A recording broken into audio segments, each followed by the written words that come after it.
Hello everyone, good morning. Sharing my screen.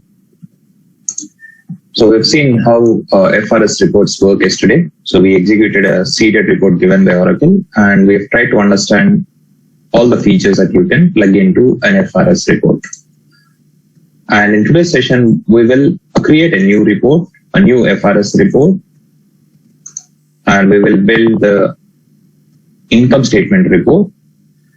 And we will try to incorporate all the features that we have seen in USA balance sheet report in this report that we're going to build now. And where do you build the report from? You will have to do it from a financial reporting studio software. Yesterday I've explained how to download and install this. So let's connect to the studio. And you need to mention the application that you want to use for the instance URL, username and password.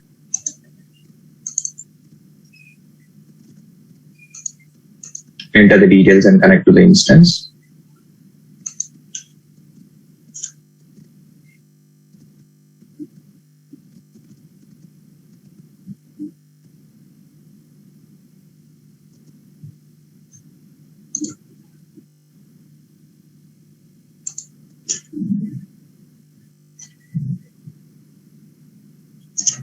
And we don't want to open a new report today. Instead, I want to create a new one. So click on the first option to create a new one.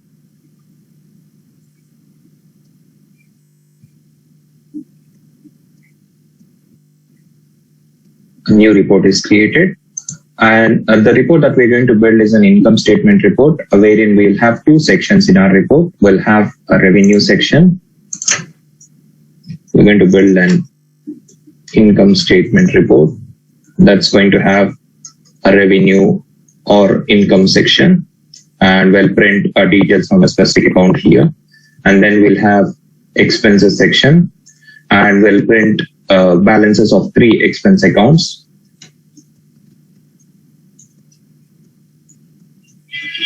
And we will also add a summary column just to show you how you can add summary column to display the sum of expense accounts. And then we will also configure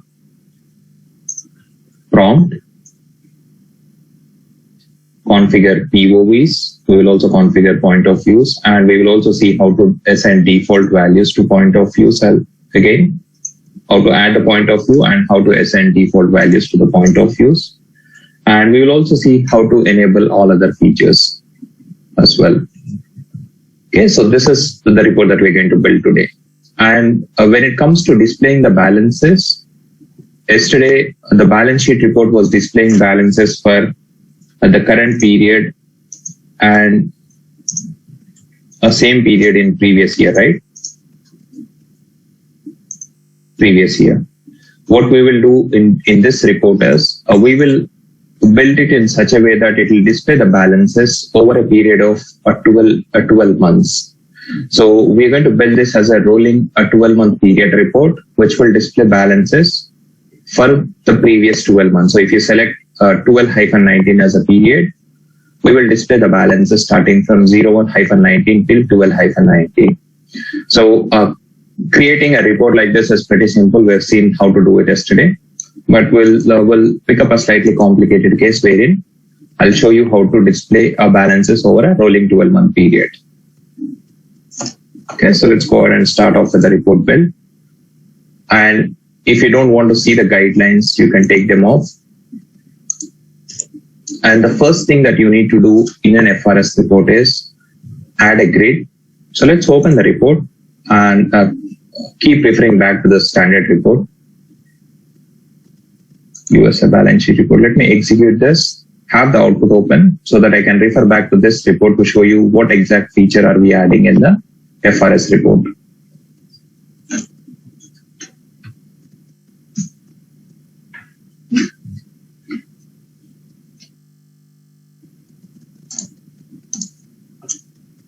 It's prompting me to select the company segments. I'll go with the default values. It's fine.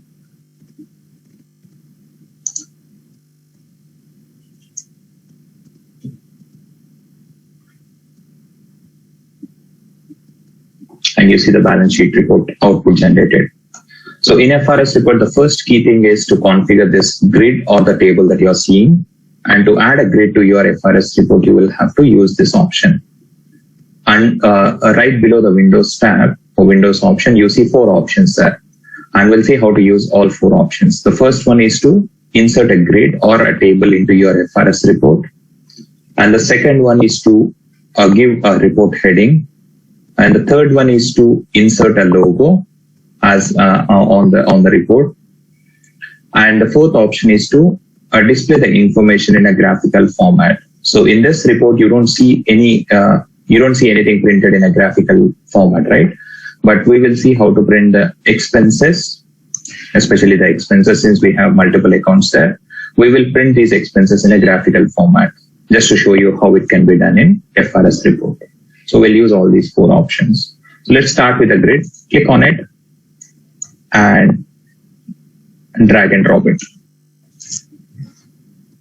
And the first thing it will prompt you to do is to connect to a database connection. And you need to select the chart of accounts that you are interested in. So I'm interested in US chart of accounts. Select the chart of accounts and it will pick up the username and password from the initial login that you did. So when you opened the studio, it prompted you to enter the username password, right? So it picks up the username and password from there and it connects to the US chart of accounts.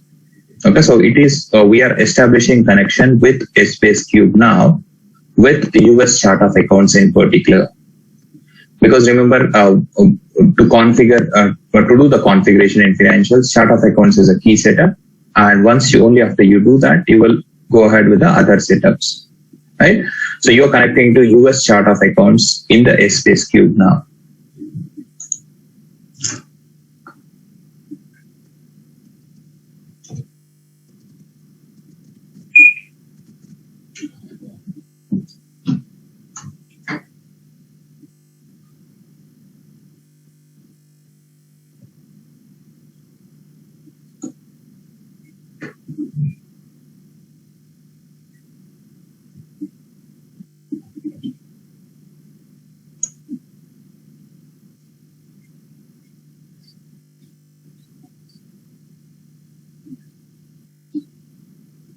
And to configure grid, you have to configure the rows. What do you want to see as rows?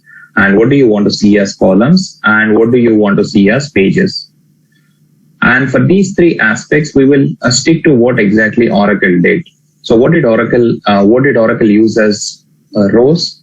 It has used account segments, right? It has used account as row, and it has used accounting period as columns, and it has used a company segment as pages, right? A company segment. So let's use the same logic here. So use account segment as row, accounting period as column, and the company segment as a pages. Click OK.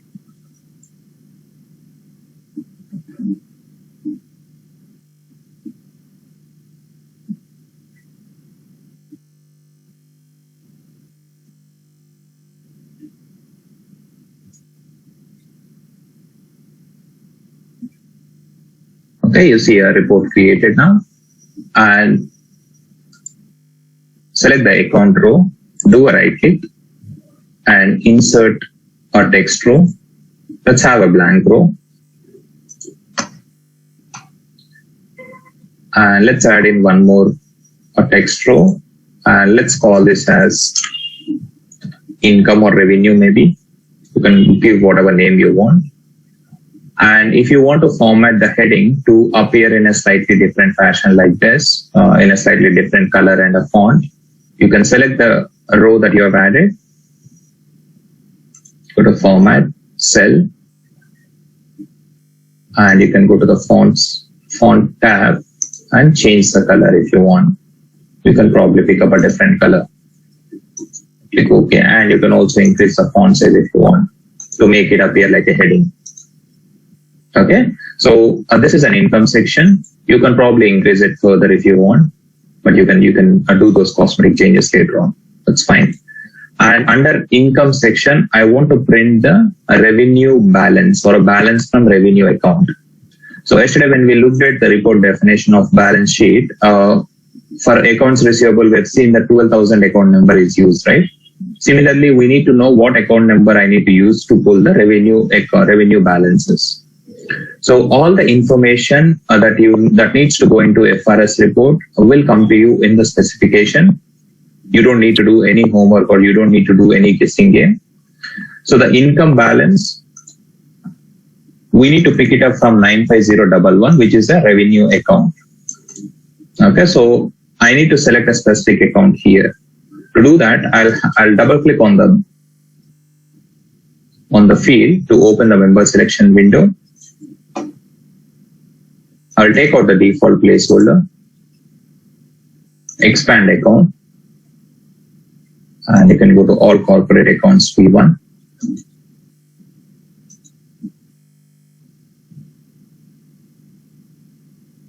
You can select net income current year, and you can select the revenue account 95011. Add it to the account, add it to the selected members, and click OK. Okay, so you notice that the segment got added or the account got selected, right? So the balance from 95011 will be displayed now here. But do you want to display 95011 in the output? You probably don't want to do that, right? So instead you want to give a custom heading. So select the row, select custom heading, and you call it as a revenue. Okay, or you can give whatever name you want. So I'm done with the expense section. So you select the last row and do a right click, insert row, and insert a text row. Let's leave a blank line between income and revenue section. Let's insert one more text row. And let's call this as expenses. And you can format it.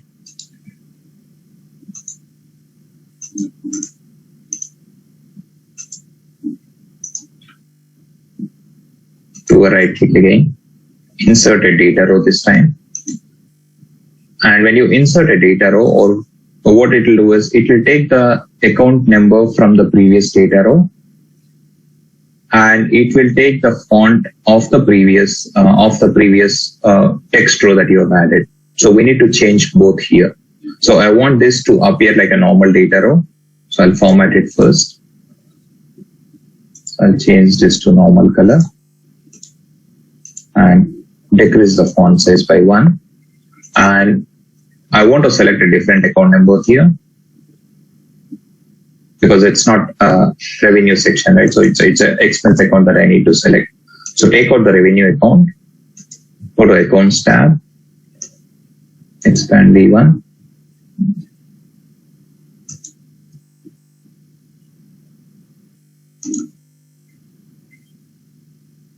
Go to expenses, and for expenses, we'll not add the parent account. Instead, let's add the child accounts. So if you expand it further, you see that there are 3 accounts, right? 50,000, 60,000, and 70,000.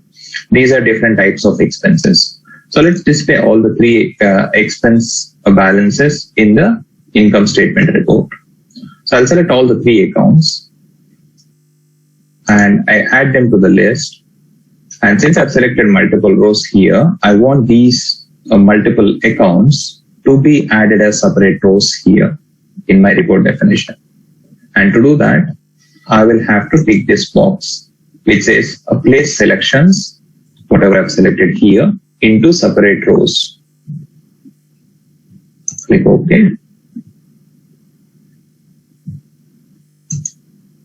And that will add the expense rows. Do a right click, insert row again, a text row. And let's insert one more row. Let's select this row now.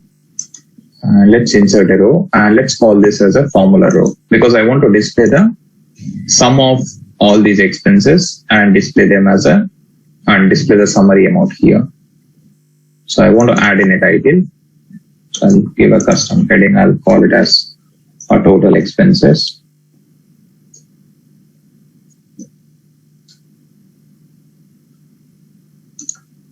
and I can format it in a slightly different way.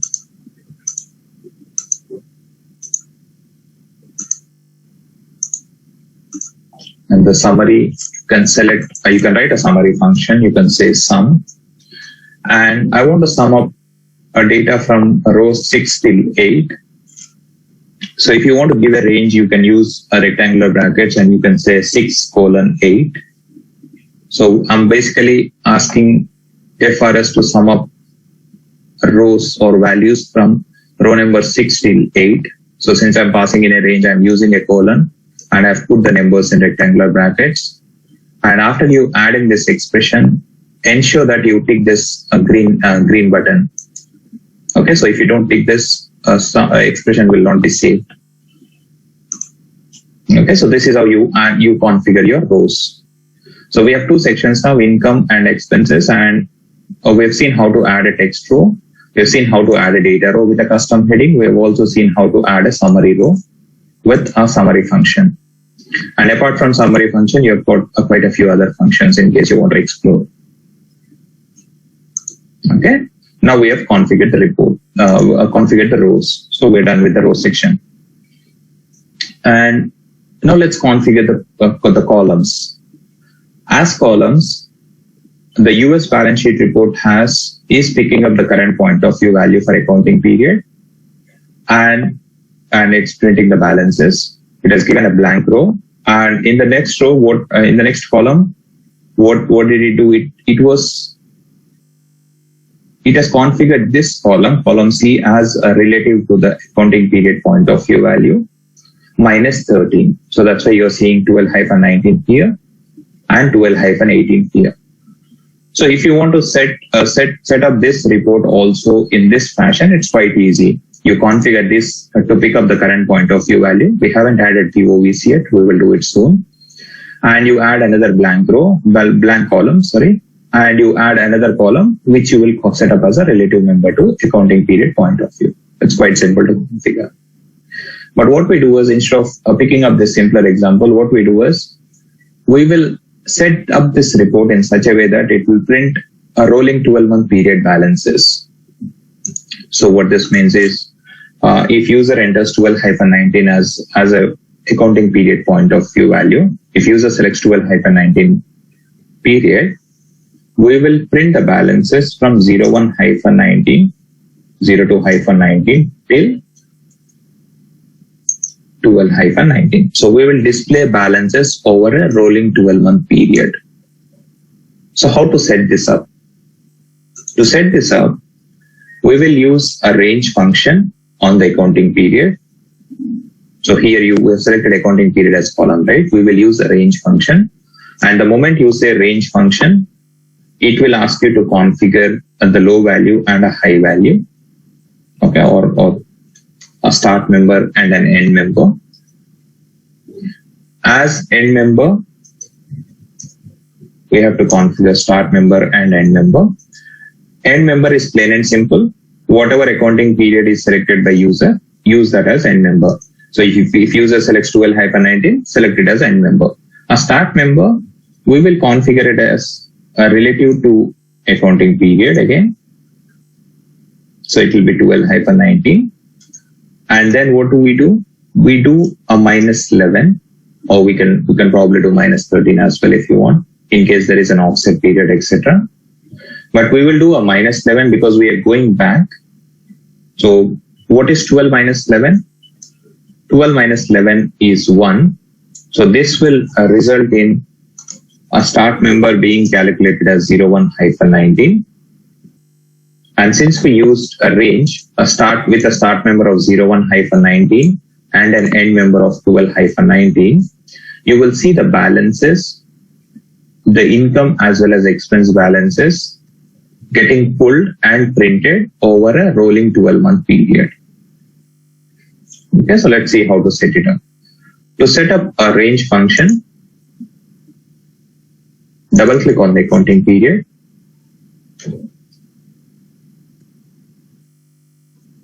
Take out the default placeholder, expand accounting period.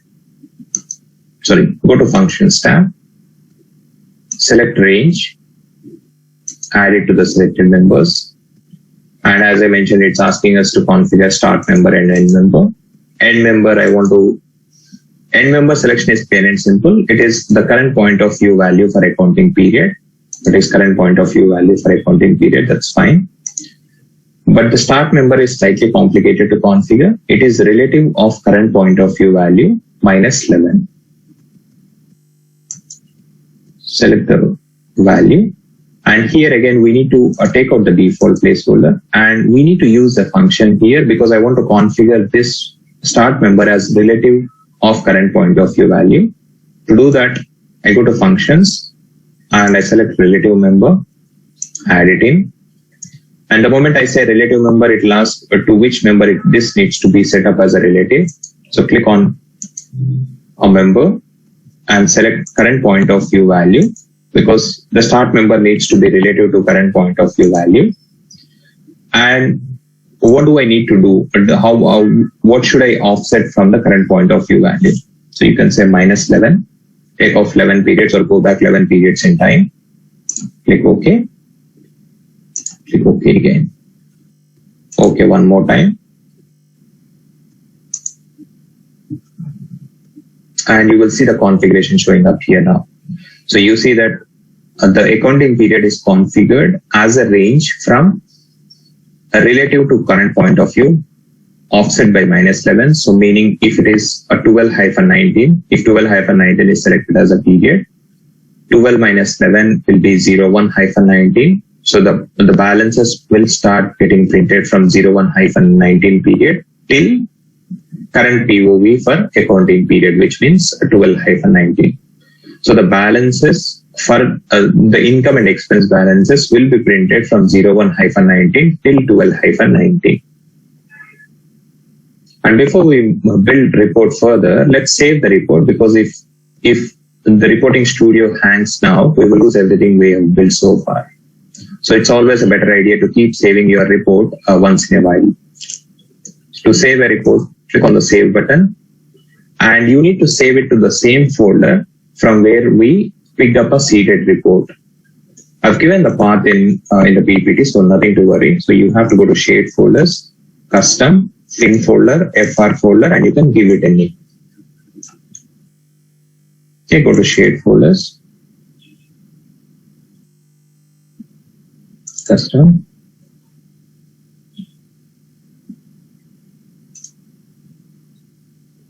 fin folder, FR folder, and you can give it a name. You will be able to see all the seeded reports here. And why should we save our custom report to this particular folder? That's because if you save your report to this folder, you will be able to access your report from the FRC work area. So if you say FP14 income statement report, after you save this, and once you're done with the report build, if you go to FRC work area and if you try to access this report, you will be able to see and execute it from there. Save the report.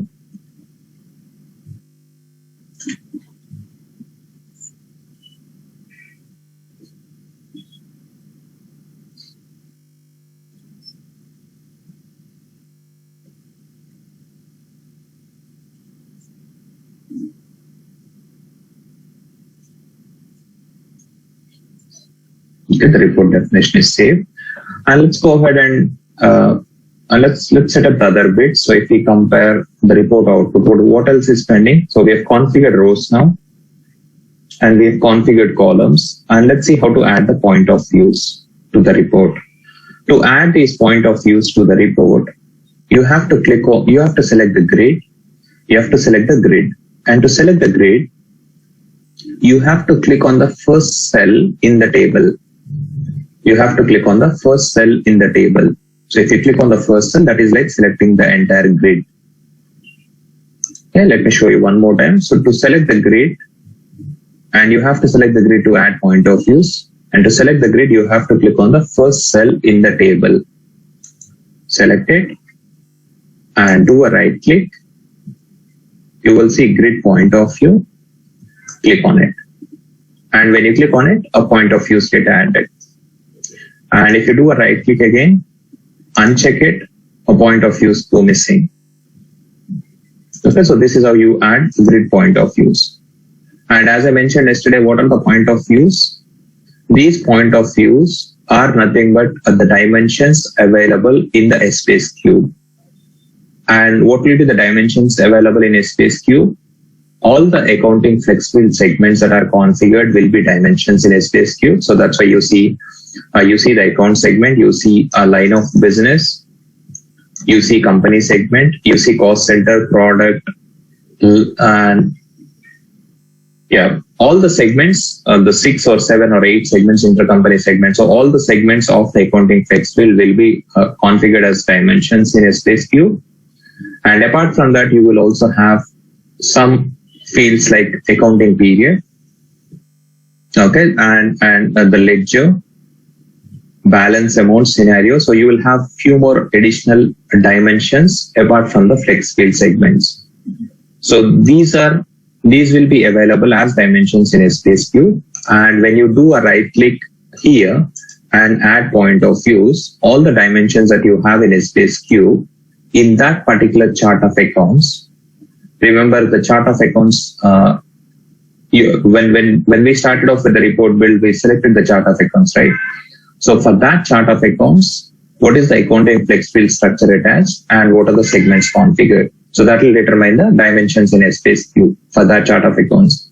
And when you do a right click and add the point of view here, all the dimensions from the space cube will get added as point of views here to your FRS report. And this is how you add point of views. And after adding point of views, you see that there are some default values selected here, right? Say, for example, 12-19 for accounting period and US primary ledger for ledger. So let's see how to assign a default values to accounting period. Not just for accounting period, let's see how to assign default values for POVs. And to do that, you just have to click on the accounting period.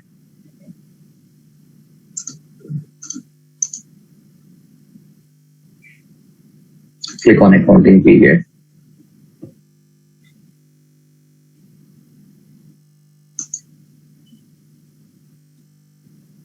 Let's select 12-19 itself as a default value. Expand quarter 4. Select 12-19. Click OK. You can see that the default value is selected. Now let's do the same thing for ledger. Select US primary ledger as a default value. All ledgers, US primary ledger. And similarly, let's select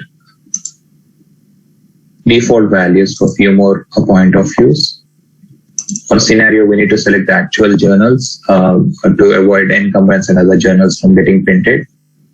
Okay, so let's scroll to the right.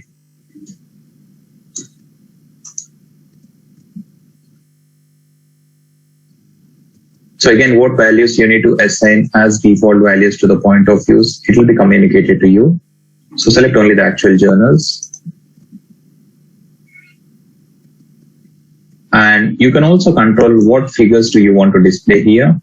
So we know that this is a balance amount for this account in that particular period. But what is that amount that you want to display? Is it the beginning balance on that account in that period or the ending balance on that account at the end of that period? Or is it the period movement that you want to show? Okay. So if this account has 100 before 12-19 period start or at the beginning of it, and say that amount has become or the balance has become 400 or say 500 by the end of the period. So what do you want to display here? Do you want to display 100, which was the beginning balance at 12-19, or do you want to show 500, which is the ending balance on this particular account, or do you want to show 400, which is the period activity? So for a report like a balance sheet report, it makes sense to display the ending balance, right? Because you need to see the balances at the end of that particular period to see what is the cash balance, what is the accounts receivable balance. But in a report like this, income statement report, instead of, you might be particularly interested in period activity rather than on the beginning and the ending balance. Again, it's up to you, not up to you. In fact, it's up to the client. So whatever they say, you will display here. So we will display the period activity here. So you go to balance amount, and this is where you select what balance you want to display, whether it is 100, 500 or 400, which is nothing but a beginning, ending or a period activity. So let's select period activity.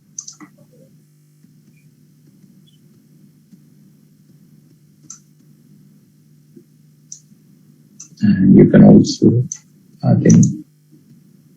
we need to select the currency as USD. Select the currency as USD.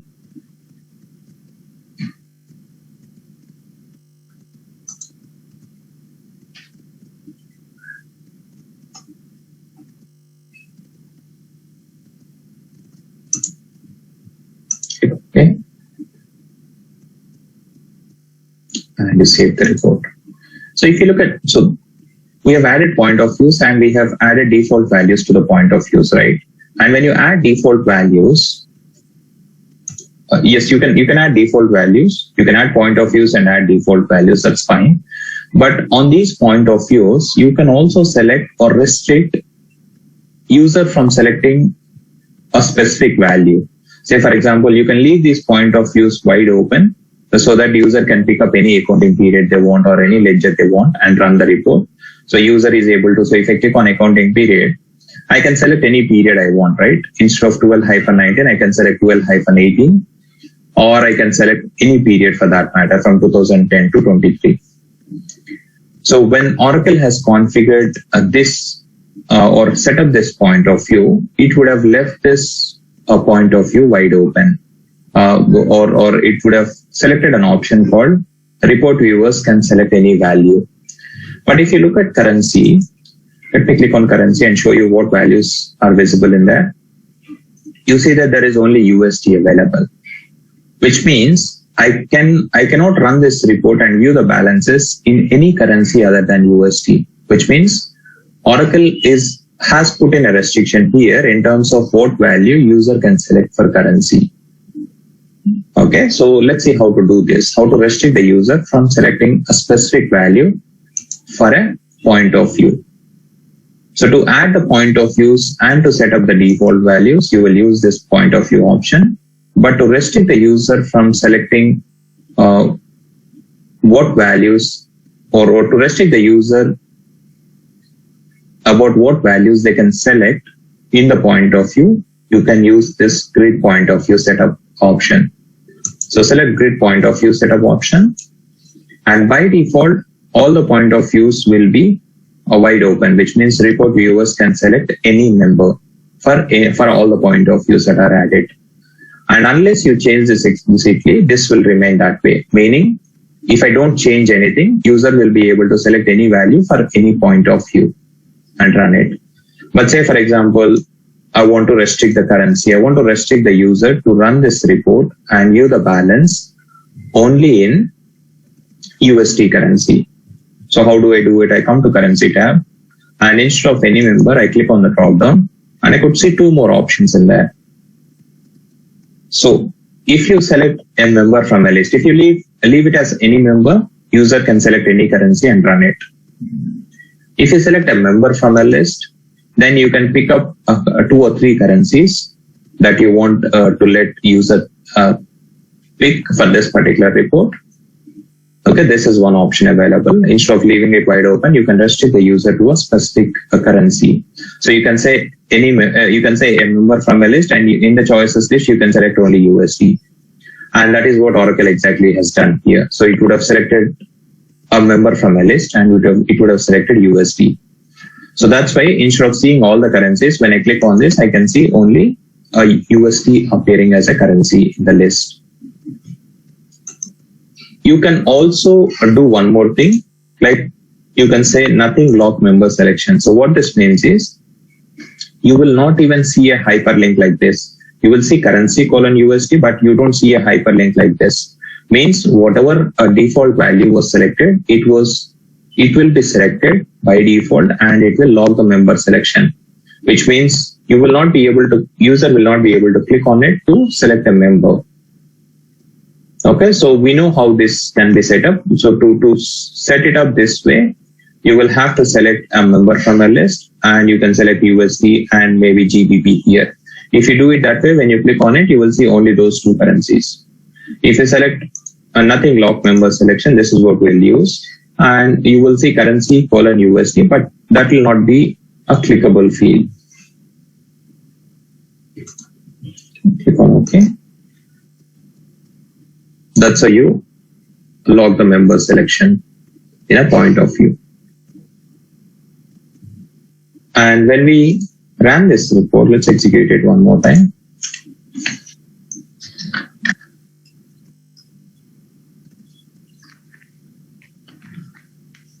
You see the prompt coming up, right? You see the prompt. And again, you see a default values for the prompt as well.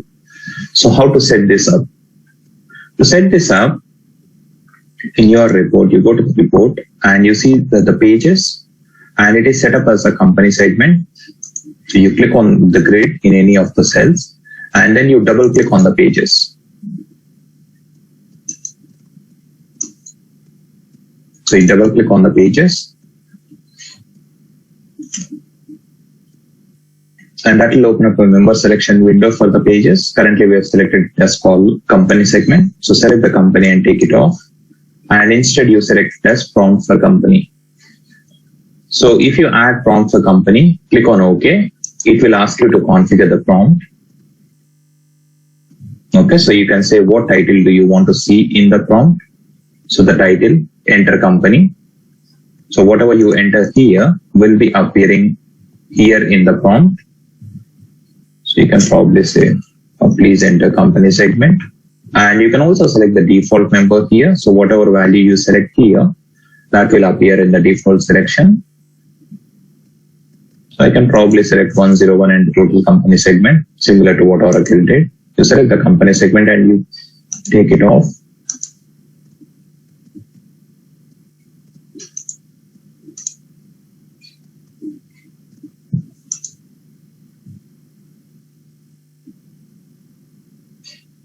You can take it off and add in the company itself, total company segment, and add in 101. Click OK. So we're selecting 101 and the total company, similar to what Oracle did. And you can also select how you want these values to be displayed. So if you leave it as member name, the member name itself will be displayed, similar to what you're seeing here. Click OK.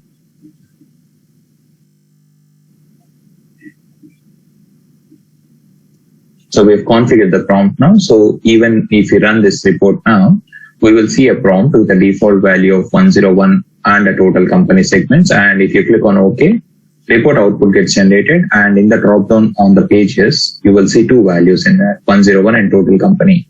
And as you switch the companies, you will see the balance is getting updated. Okay. And one more important point on the grid is, remember I explained what makes FRS report stands out, right? It's a drill through functionality. If there is any discrepancy, you can quickly figure out what is the culprit using the drill through capability that FRS offers. So if you click on it, you will be able to see what you will be able to see the balances that have come from the child accounts. Okay, so what child accounts have contributed towards this balance and how much. And you can also figure out what journals have made up this balance. And if that is a journal that has come from Subledger, you can even drill down to the Subledger transaction. So if there is a receivables invoice created and posted to GL, and you will, if that journal line has 12,000 account number, you will be able to even go down till the invoice level. Okay. So how to enable this drill through functionality? It will not be enabled by default. So you will not see this hyperlinks by default. So to enable the drill through functionality, you have to select the grid. And if you scroll down, you see that there is a drill through functionality option available. So click on it. Only if you select this option, the drill through capability will be, and only after you tick that box, you will see the drill through capability enabled in your report. Okay. And if you select the grid, there are a few more options that you can see here. So if you go to suppression, you will see some options as to what text will be printed when that scenario occurs in FRS report. So if there is a zero value, so if you select an account for which you have a zero balance, instead of it appearing as zero, it will appear as zero. And for a particular account, if you don't have any balance or if you don't have any journal in that particular period, you will see hash missing tag getting printed there. And in case there is an error occurring in the report, you will see hash error getting printed, hash error text. So say for example, if you look at this report, so if you look at the balance sheet report, if I change this to the company segment, I think we'll not be able to see the messages. Let's run the report one more time. And this time I'll select 102 as well.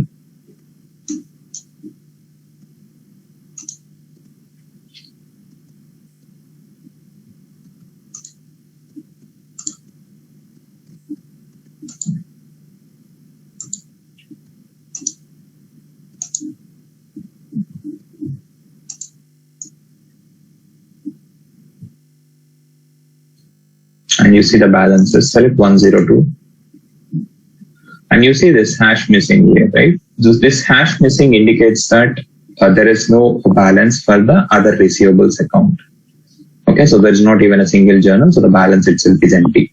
So that is appearing as hash missing. And say, for example, if you change the ledger, I'll probably select a secondary ledger or something which might not have any balances. Go to all ledgers and select, say, USIFRS secondary ledger.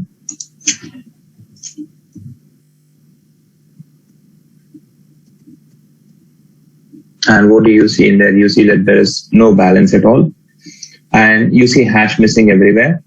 And since you're trying to sum up a varchar value, it results in an error. And that's why you're seeing hash error on the summary tags. Okay.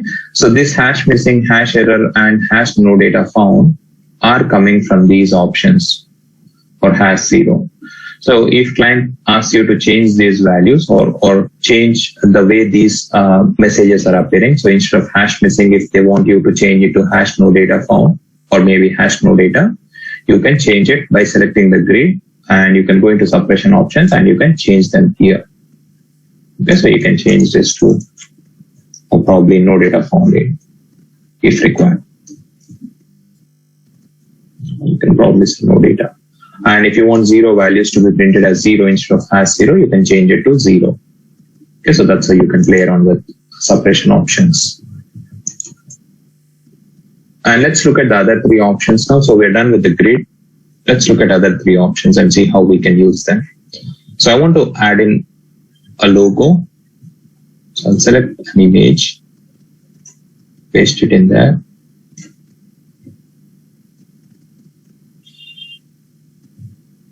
And let's select the Training Institute logo.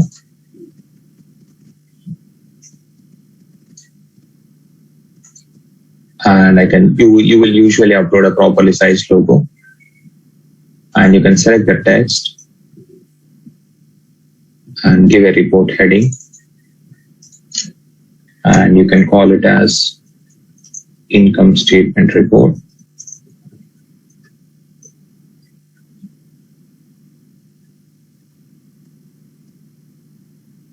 And you can format it, probably increase the size.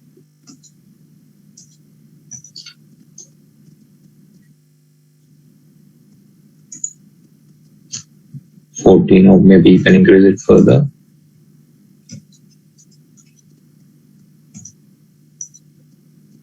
And you can also change the color if you want. So those cosmetic changes you can do it till the time you're satisfied. And you can also add, in the balance sheet report, yes, there is no graph printed in there, but let me show you how you can print information in a graphical format. It helps in some cases wherein if you want to do a quick comparison between the account balances. Say, for example, here we are printing 3 expenses, right? So if you want to see how the expenses are doing, whether they have increased over a period of 12 months or not, to help you with that, we can print the expense balances in a graphical format. And before we do that, we missed one part here.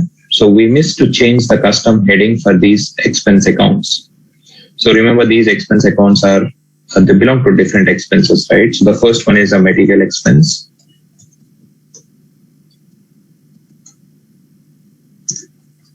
And the second one is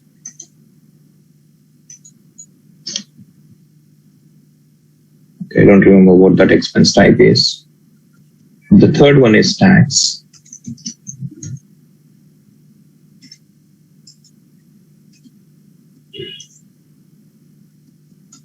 Let's double click on it to figure out what's the name of that expense account.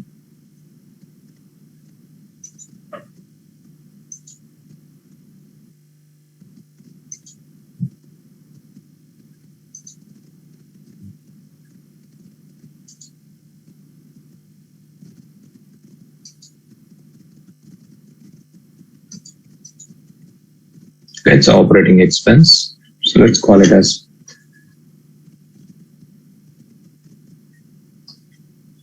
operating expense. And the third one is tax expense.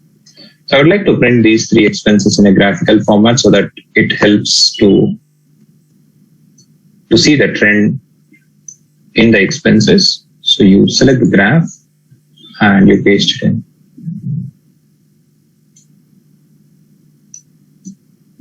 Okay, so you can select you can configure this graph to display the or you can configure it to change the titles, and instead of these groups you need to select the data range and etc. So you need to first select the data that you want to select in the graph, or that you want to print in the graph. So I want to print the data from row 6 till 9, row 6 till 8, not 9. So select the data range as 6, 7 and 8, and you format the chart, and you can change in few titles there. So it will be slightly confusing because you have too many titles to configure here. So I've given the information in the PPT, so you can just copy it and paste it there. The chart title, you can mention it as expenses by month. The legend title is a type of expense, what type of expense it is, whether it is a goods or operating or tax. And you can give titles to the X and Y axis. So the metadata title is by period, and the primary axis title is dollars. It's an expense in dollars that we want to see. Click OK.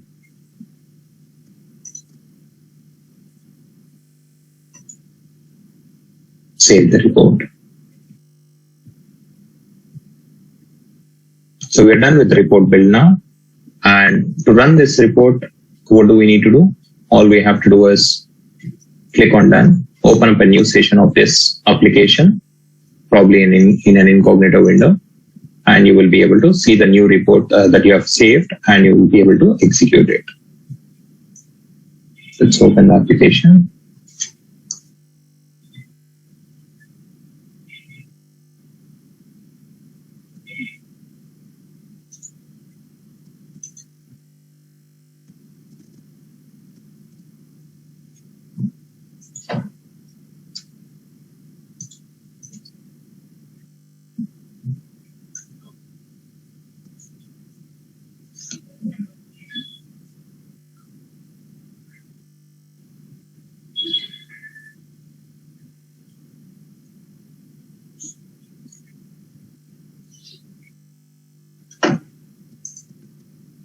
Okay, you can go to tools,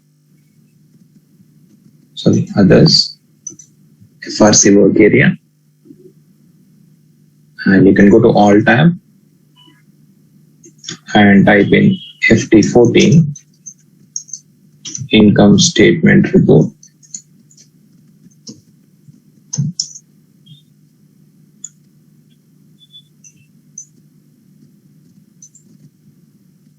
So copy and paste it. Sometimes it takes a bit of time to load the information.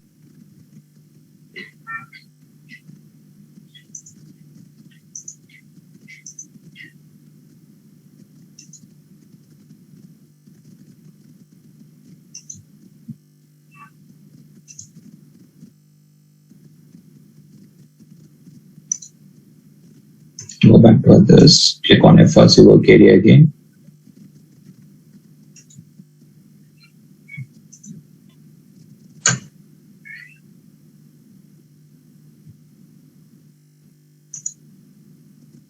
When you search for it, it should ideally pick it up and show. Yeah, you see the report there, but it's not appearing. So you search for it. Yeah, you should be able to find it and execute the report now. And the first thing you should see is a prompt, and you should see a 101 in the total company segment, similar to how USA balance sheet is configured.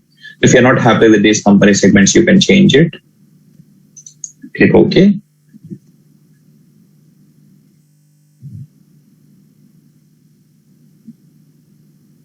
And you see the report output generated. Of course, you can do a bit of formatting in the logo and the heading. The culprit is the logo here. It should not be so big. You will usually upload a properly sized logo, and you can also format this to appear in the middle layer. Okay, so coming back to the output, you see the point of views.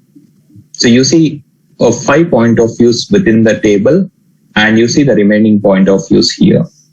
So what's the difference? What makes a point of view to appear here, and what has made these point of views to appear here? If you think of it, we have assigned default values to these point of views.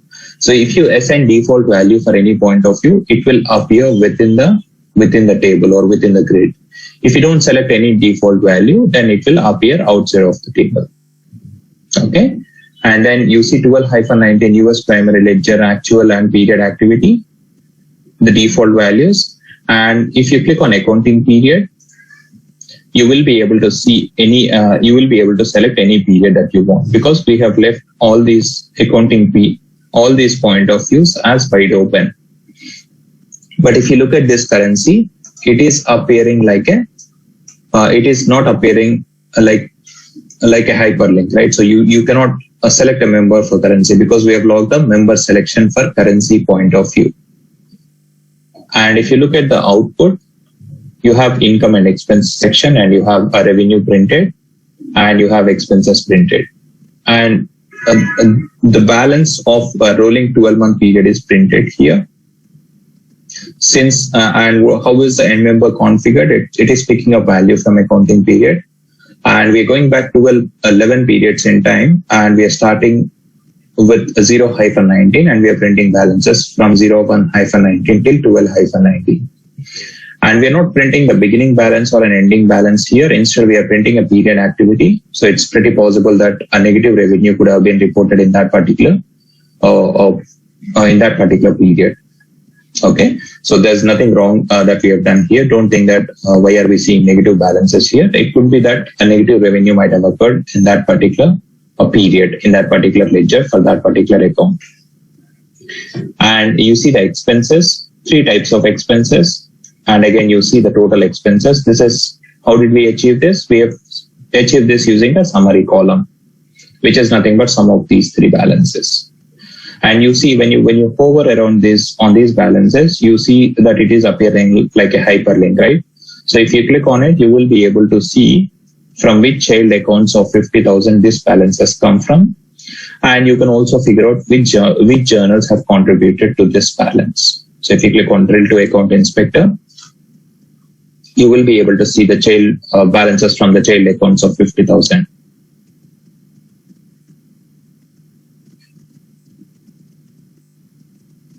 So if you expand 50,000, you see the balances come from 2 child accounts. Okay, but how to get this drill through functionality? You need to, it will not be enabled by default. You have to select the grid and you have to check this box, a drill through box. Only then this drill through functionality will be enabled. Okay, and you see 2 options here, a company and 101. And of course, you can also select how these values need to be displayed. And currently you are seeing the values of company. And if you select a 101, you will see the balances of only 101 company. You see the balances have gone down a bit. And if you scroll down further, you see the graph printed. And what is printed in there? The material expense, operating expense, and the tax expense printed as a vertical bar chart. And just one quick look at it, you can easily make out that the material expense has been increasing steadily all through the year, but operating and the tax expense are more or less at the same level, right? So this is a benefit of printing the information in a graphical format. Of course, you can make it look slightly better to print a period number in full. Okay, so you can also change this. You can also print it in PDF or any other format you want. Any questions, guys? Any questions in this report?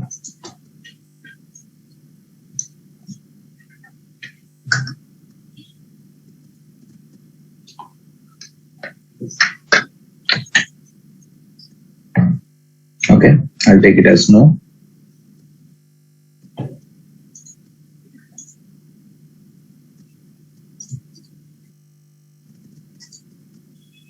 Thanks, Silla. Let's move on to the next topic.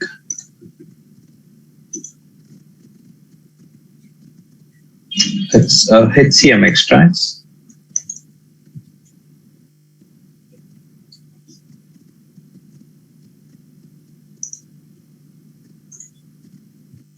First of all, let me explain where HCM extracts come into picture first. So I'll take help from one of the introduction slides. So if you go back to the introduction PPT.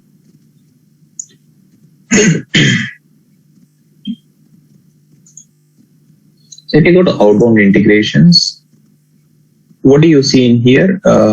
If you have to build outbound integrations for financial modules or SCM modules, if it is an FSCM module, and if you have to extract some information from Fusion applications and share it with other systems, you will have to either build a BIP report or an OTBI report, or you have to make use of SOAP or REST services. So we have seen all these three options already, right? We have seen how they work. But if it is a HCM, if you want to extract information from HCM and share it with other systems, so if you ask what information do we need to share and why, there could be many use cases, right? So you might have to share in the payroll information with ADP, or you might have to share the benefits information with your client, third-party beneficiary or benefits service provider, not beneficiary. So there can be many use cases wherein information from HCM Cloud need to be shared with other applications. It could be in-house or third-party applications. And in such a scenario, in case of HCM, you can use a BIP, OTBI, REST services as well. You have the same three options that you have for FSCM. But apart from that, you have HCM extracts, which is quite easy to use. Not easy to use, but it makes your life easy when compared to building a BIP report. Okay, so HCM extracts, as you can make out from the name itself, can be used to extract information only from HCM Cloud. Again, you can define and select what information you want to extract, and you can also, we'll get into the design bit later on.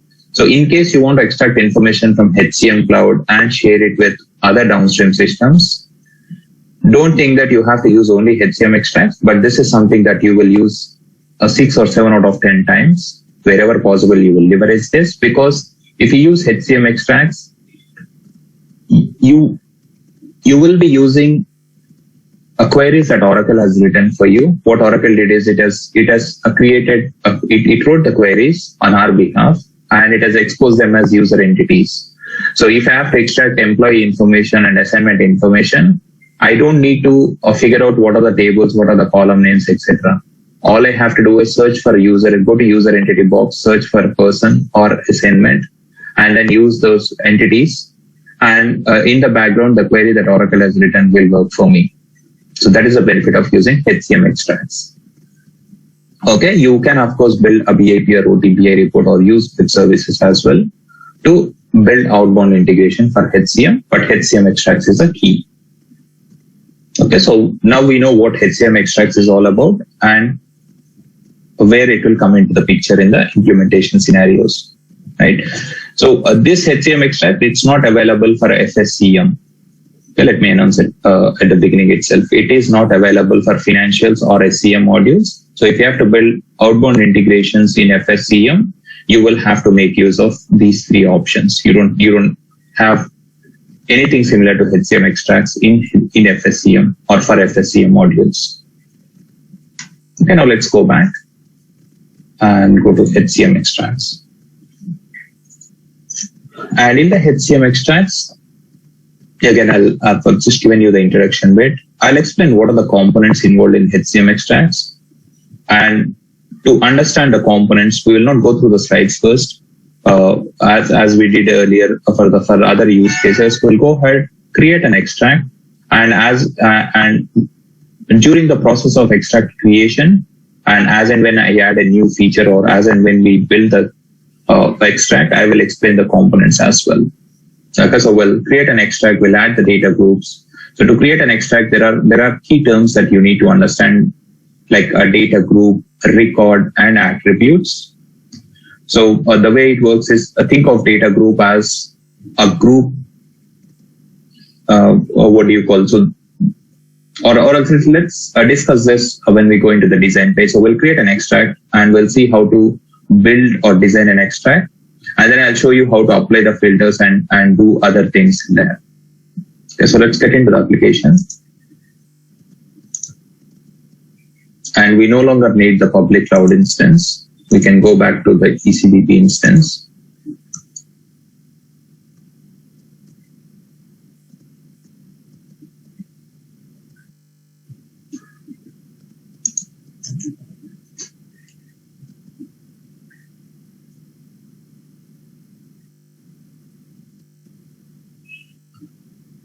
And the navigation to access, okay, let's use ECBP test instance, not ECBP.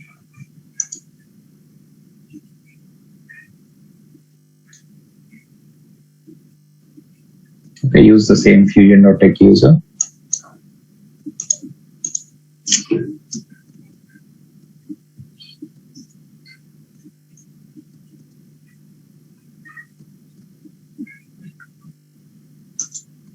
And you can go into, so to access HCM extracts, it comes under data exchange. So you go to my client group, scroll down, you see data exchange in there, click on it. And if you remember, this is where we ran the HCM data loader and HCM spreadsheet data loader from. Right? So you see HCM data loader and HCM spreadsheet data loader. And if you scroll down, you see HCM extracts as well in the same window, because it also comes under Exchange, right? So the first two options are to load the data into HCM Cloud, and the third one is to extract the data from HCM Cloud. And you've got a few navigation options here, and they are self-explanatory. Like if you want to view the extracts that you have run recently, you can use this option. Define an extract, use this. Refine or submit extracts. These two options are given as a standalone options, but you can do these two tasks from the extract definition page itself. So from this navigation option, you will define an extract, and you can also refine it and submit it from the same window, or if you want, you can do it from these windows as well. And as I mentioned earlier, the biggest benefit of using HCM extracts is user entities. You don't need to write queries yourself. So if you depending on the use case, what information do you want to pull? All you need to do is identify just a user entity related to that. So if I want to if I want to extract person information, I will use person user entity. If I want to fetch assignment information, I will use assignment user entity. But that user entity has a SQL query attached, and that SQL query was written by Oracle and exposed for us. So we don't need to worry about it. Okay, so that is the benefit of using HCM extracts in first place. If you have to build, you could also probably build a BI report and extract the information from HCM. But if you do it that way, you will have to write the SQL queries yourself. And we've also seen how painful it can be, right? So it might not be painful for us as a technical consultants who have spent quite a bit of time. But if you're probably a functional consultant or have just started off your career, with HCM, it can get quite difficult. Right? So in such cases, HCM extracts they'll be quite handy. Okay, so you can, using this option, you can see the user entity details. So let's go to extract definitions. And you can see the extracts that exist in the instance. Let me just search for FT13 and see if I've used this instance or the other ones for the previous batch.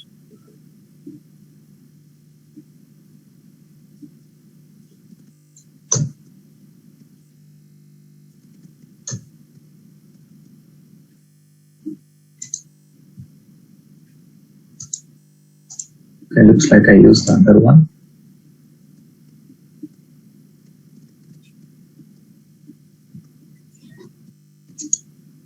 So the only reason I'm checking this is in one of the data there are loads of employees.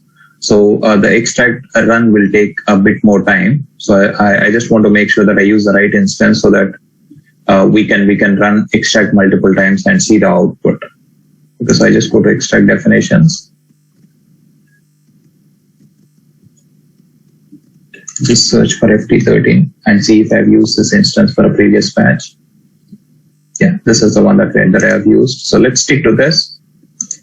Yeah, if you come into the extract definitions tab,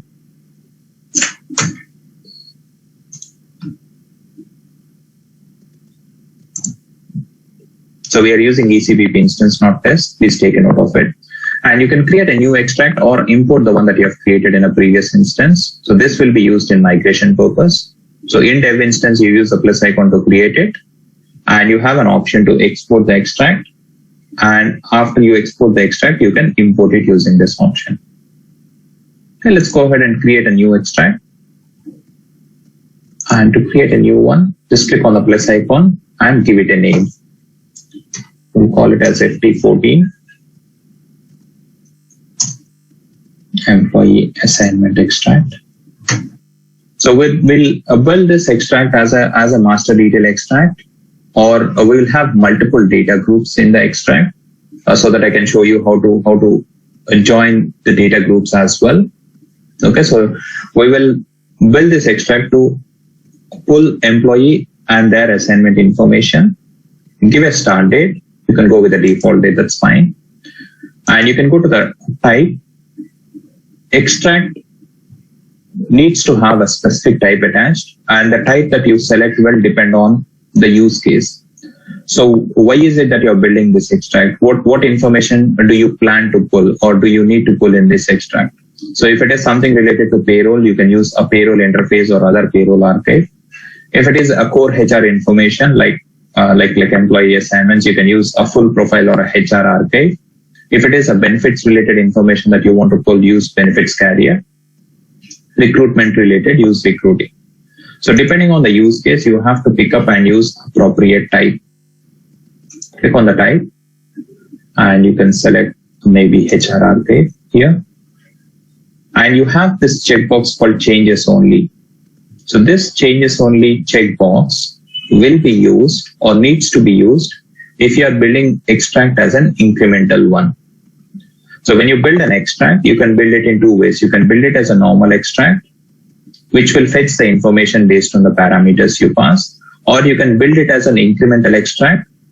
And the incremental extract, the way it works is every time you run it, it will only pick the changes that are done from the previous successful run. Okay. So if you intend to build the extract as an incremental extract, then you will have to use this changes only checkbox. So we will build two extracts. We'll build one normal extract, and tomorrow I'll show you how to build an incremental extract. So this checkbox will be used for building incremental extracts. So I will uncheck this since this is a normal extract that we are building now. Okay, so click on OK, and the extract gets created.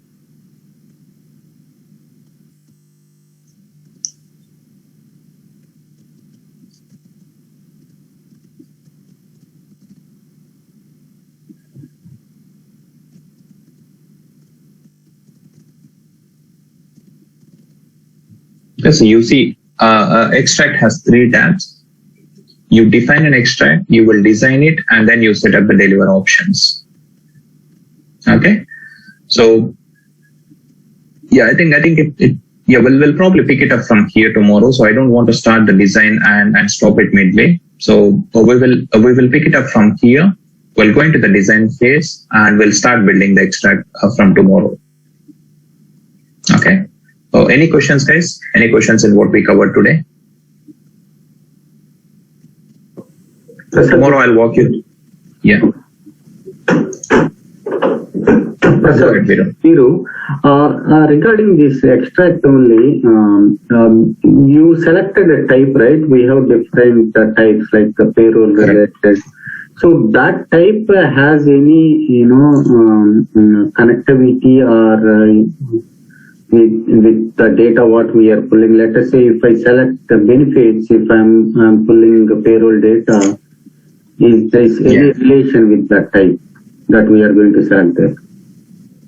Yes. So what you select as an extract type will have impact on the user entries that you get to see. I'm not very sure, but I believe, yes, the type that you select here will restrict the user entities or might restrict the user entities that you see. So tomorrow when we build the extract, you notice that when you build the extract, you select a data group and you select a record, etc. At the data group level, you select a user entity.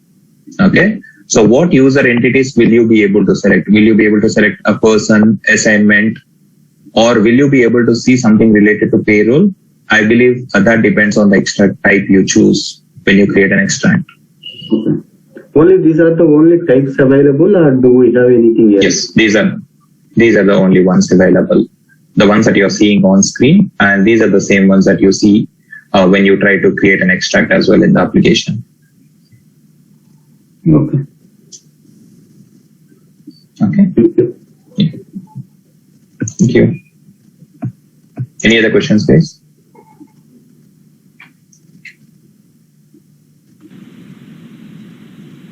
Okay. So public cloud is not free, Sela. It is typically available for the implementation partners of Oracle. And yes, what you said is right. The password keeps changing and the instance URL also keeps changing. So yeah, you will have to get it from one of the implementation partners or from Rainbow till the time you have access. Okay, so they keep changing the instances and the passwords regularly. Okay. Thank you very much, guys. We'll meet again tomorrow then. Thank you. Thank you.